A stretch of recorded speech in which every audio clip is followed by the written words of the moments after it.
یہ پیغام دیا ہے، میرے نبی کو خبر تھی ماں باپ کے ساتھ کیا ہونے والا ہے، کیسے مائیں ذلیل ہوں گی، کیسے باپ ڈر رہے ہوں گے جوان اولادوں سے۔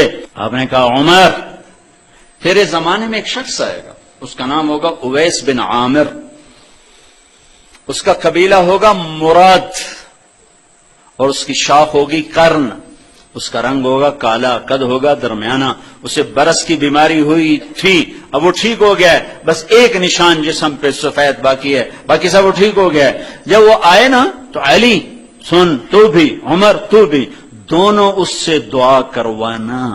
انہیں حیران ہو کے دیکھا کہ ہم اس سے، وہ کس لیے؟ کہ اس نے ماں کی خدمت کر کے اللہ کو ایسا راضی کیا ہے، جب ہاتھ اٹھاتا ہے اللہ خالی نہیں لوٹاتا۔ یہ مقام کس لیے ملا؟ جہاد کی وجہ سے، تبلیغ کی وجہ سے، ذکر کی وجہ سے، تہجد کی وجہ سے، علم کی وجہ سے۔ کس وجہ سے؟ ماں کی خدمت کی وجہ سے۔ عمر رضی اللہ عنہ خلیفہ بن گئے، ہر سال حج کیا، ہر سال حج میں ڈھونڈتے ہوئے اویس اویس اویس، کوئی نہیں ملا۔ آخر ایک سال، یہ نہیں پتا کہ آپ کی خلافت کا کون سا سال تھا، آپ نے سارے حاجی کھڑے کر لیے حرم کے باہر، حرم شریف کے باہر، کہا بھائی سارے کھڑے ہو جاؤ، کھڑے ہو۔ ہاں بھائی یمن والے کھڑے رہو، باقی سارے بیٹھ جاؤ، بیٹھ گئے، یمن والے کھڑے ہو گئے۔ ہاں بھائی مراد والے کھڑے ہو جاؤ، باقی سارے بیٹھ جاؤ، تو سارے بیٹھ گئے۔ کچھ لوگ قبیلہ مراد کے رہ گئے، مراد۔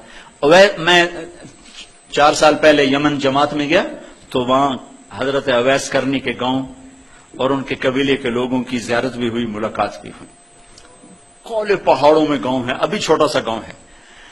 تو مراد والے کھڑے ہو گئے، کہاں بھائی سارے مراد والے بیٹھ جاؤ، مراد کی شاخ قرن والے کھڑے رہو۔ تو صرف ایک آدمی بچا۔ ہم نے کہا تم قرنی ہو؟ کہا جی۔ اویس کو جانتے ہو؟ جی۔ میرا بھتیجا ہے، میرے بھائی کا بیٹا۔ وہ تو پاگل سا ہے، آپ اس کا کیوں پوچھ رہے ہیں؟ تو عمر رضی اللہ عنہ رونے لگے، کہا وہ نہیں، تو پاگل ہے، یہ بتا آیا؟ کہا جی آیا ہے۔ کدھر ہے؟ کہا اونٹ چرانے نکل گیا تھا عرفات کی طرف، تو آپ نے حضرت علی کو ساتھ لیا اور عرفات کی دوڑ لگا دی۔ وہاں پہنچے تو دیکھا اسی رنگ روپ کا حلیے کا آدمی جو میرے نبی نے بتایا تھا، ایک کیکر کے درخت کے نیچے کھڑے نماز پڑھ رہا ہے اور اونٹ اس کے گرد چر رہے ہیں۔ یہ دونوں حضرات آ کے بیٹھ گئے، انہوں نے محسوس کر لیا 2 آدمی آ گئے، انہوں نے نماز مختصر کر کے سلام پھیرا تو حضرت عمر نے پوچھا کون ہو بھائی؟ کہا جی مزدور ہوں۔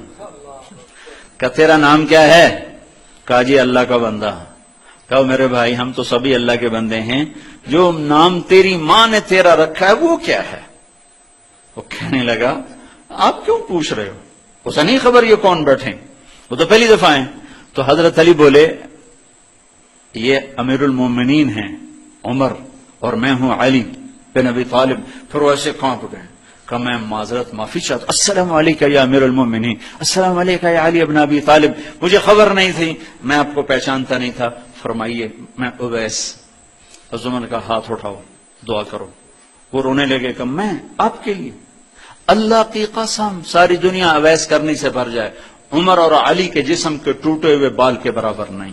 یہ صرف ہمیں سبق دینے کے لیے یہ قصہ، ساری کہانی اس لیے وجود میں لایا میرا نبی کہ امت کو، مری والوں کو پیغام دینا تھا۔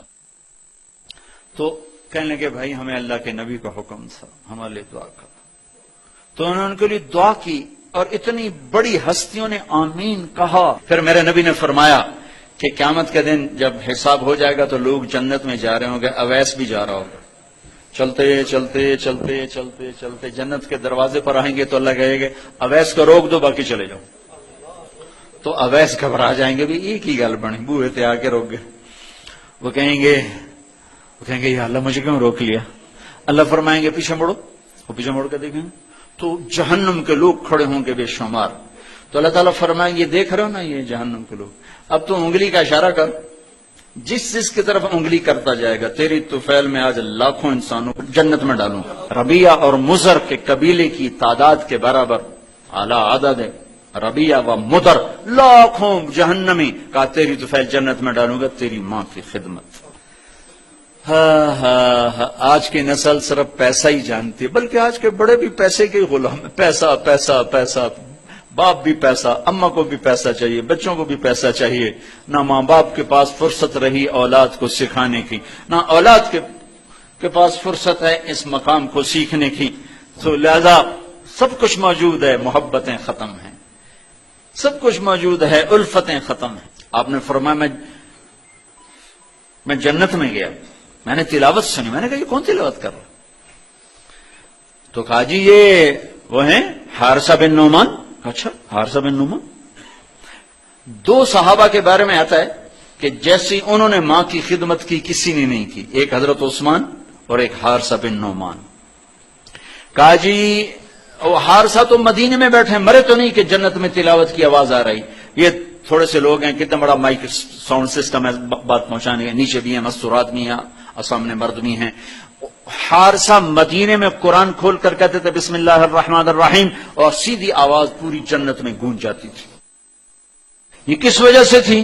حارثہ کی آواز جنت میں جا رہی، ماں کی خدمت کے پیچھے. پھر باپ کا پتہ ہے، حق لوالدیہ ہے، ماں باپ کے نافرمان کی نہ دنیا ہے نہ آخرت.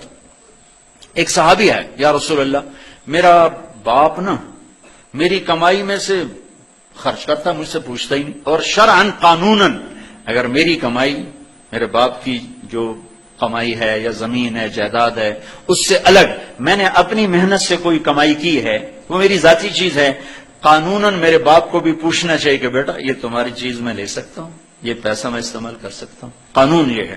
تو اس نے قانون کی بات کی کہ میرا باپ میرا مال اٹھا کے خرچ کر دیتا، مجھ سے پوچھتا ہی نہیں. آپ نے کہا اس کے باپ کو بلاؤ. اس کے باپ کو بلایا تو انہوں نے پوچھا کیوں بلا رہے ہیں؟ کہ تیرے بیٹے نے تیری شکایت کی. تو اس کو اتنا غم لگا کہ وہ کٹ کے مر گیا. اور عرب کی شاعری تو پھر پوری دنیا میں مشہور ہے، آج بھی مشہور ہے. تو اس نے دل ہی دل میں کوئی شعر کہے، درد بھرے دکھ بھرے، اور وہ انہی شعر کو اپنی زبان سے نہیں دل ہی دل میں کہتا کہتا دربار رسالت میں مسجد میں پہنچا تو جبریل پہلے آ چکے تھے. کہنے لگے یا رسول اللہ، اللہ تعالیٰ فرما رہے ہیں کہ آپ اس سے کہیں کہ پہلے وہ شعر سنا جو تیری زبان سے تو ادا نہیں ہوئے، تو تیرے رب نے عرشوں پہ سن لیے ہیں. آپ نے فرمایا بھائی میں تمہارا کیس سنوں گا، پہلے وہ شعر سنا جو تیری زبان سے نہیں ادا ہوئے. اللہ نے سنے. کہنے لگا یا رسول اللہ میں گواہی دیتا ہوں آپ سچے رسول ہیں، آپ کا رب بڑا طاقتور رب ہے، آپ کے رب کی قسم زبان سے ایک لفظ نہیں نکلا. دکھ بھری فریاد تھی جو دل کی دنیا میں اٹھی اور وہیں گم ہو گئی، سینے سے اٹھی اور سینے میں دفن ہو گئی، پر آپ کے رب نے عرشوں پہ سن لیا. آپ نے کہا اچھا سنا تو صحیح میرے بھائی. میں کہا جی میں نے کہا غزوتک مولودا ومنتک یافعا تعل بما اجنی علیک وتنہل واذا ضاقتک بالسقم لم ابت لسقمک الا ساہرا اتململ کأنی انا المتروک دونک بالذی ترکت به دونی فعینی تحمل تخاف الردى نفسي عليك وإنها لتعلم أن الموت وقت مؤجل فلما بلغت السن والغاية التي إليها ما مدى فيك كنت أؤمل جعلت جزائي غلظة وفظاظة كأنك أنت المنعم المتفضل فليتك إن لم تر حق أبوتي فعلت كما الجار المجاور يفعل فأوليتني حق الجوار ولم تكن علي بمال دون مالك تبخل. میرے بچے جس دن تو پیدا ہوا اس دن سے ہم نے اپنے لیے جینا چھوڑ دیا، ہم نے تیرے لیے جینا شروع کیا. گرمی سے لڑے، سردی سے لڑے، موسموں سے لڑے، حالات کے آہنی پنجوں سے رزق نکالا، جبڑوں سے رزق نکالا، جوانی کو قربان کیا، صحت کو قربان کیا، اپنے جذبات کو سلا دیا، تیرے چہرے کی ایک مسکراہٹ دیکھنے کے لیے ساری ساری رات کام کیا، سارا سارا دن کام کیا، کبھی دھوپ میں کبھی سردی میں، کبھی گرمی سے لڑا کبھی سردی سے لڑا، کبھی موسم سے لڑا کبھی بھوک سے لڑا. تجھے کھلایا خود بھوکا رہا، تجھے پلایا خود پیاسا رہا، تجھے چھاؤں میں لٹایا خود دھوپ میں بیٹھا، تجھے سکھ پہنچایا خود دکھ جھیلا. میری تو زندگی پھر تیرے لیے ہوگی، میں نے اپنے لیے جینا چھوڑ دیا. جب کبھی تو بیمار ہوا تو ساری رات میں اور تیری ماں تیرے سرانے بیٹھ کے دھڑ دھڑ دل دھڑک رہے ہوتے تھے کہیں مر نہ جائے, کچھ ہو نہ جائے. ہسپتال پہنچے, ڈاکٹر کو بلاؤ, ٹیکسی بلاؤ, گاڑی بلاؤ, رکشا بلاؤ, جلدی سے ہسپتال پہنچاؤ, مری میں جگہ نہیں پنڈی لے جاؤ, اسلام آباد لے جاؤ. اسی خوفناک خیالات میں ہم روتے تھے, پگھلتے تھے, ٹوٹتے تھے, بکھرتے گئے چلے گئے خشک پتے کی طرح. اور تیرے چہرے کی ایک مسکراہٹ کے لیے ساری مسکراہٹیں بھول گئے. تجھے صحت مند دیکھنے کے لیے اپنی صحت کے سودے کر دیے. اور اس طرح ایک دن نہیں گزرا, یہ شب و روز گزرے, دن اور رات گزرے, لیل و نہار گزرے, بہار و خزاں گزری, رت بدلی, موسم بدلے, بادل, اندھیری, بارش آئے اور گئے, یہاں تک کہ تو پروان چڑھتا گیا, میں ڈھلتا گیا. تجھ میں جوانی میں رنگ بھرا اور بڑھاپے نے میرے سارے رنگ نوچ لیے. تو سیدھا کھڑا ہوا تنے کی طرح, میری کمر جھک گئی کمان کی طرح, اور میں آسرے کا محتاج ہوا, تو طاقتور ہو کے جوان ہوا.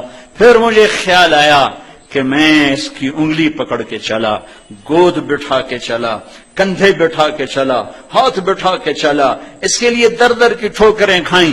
آج جب میں بوڑھا ہوا ہوں تو اب یہ میری انگلی پکڑے گا, میرا ہاتھ پکڑے گا, میں اس کی لاٹھی بنا, یہ میری لاٹھی بنے گا. لیکن ایک دم میرے بیٹے تیری آنکھیں ماتھے پہ چڑھ گئیں, تیرے تیور بدل گئے, تو مجھے یوں دیکھنے لگا جیسے میں تیرا باپ نہیں, میں تیرا نوکر ہوں.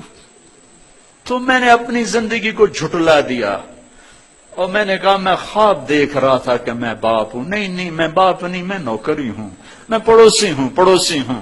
تو اچھا میرے دوست, اگر میں پڑوسی ہوں تو پڑوسی کو بھی تو لوگ پوچھ ہی لیتے ہیں. کبھی مجھے پوچھ ہی لیتا کہ بھائی کسی چیز کی ضرورت تو نہیں, کچھ چاہیے تو نہیں. یہ اتنے درد بھرے اشعار ہیں کہ میرے تو اتنی فصاحت نہیں کہ میں اس کا ترجمہ کر سکتا.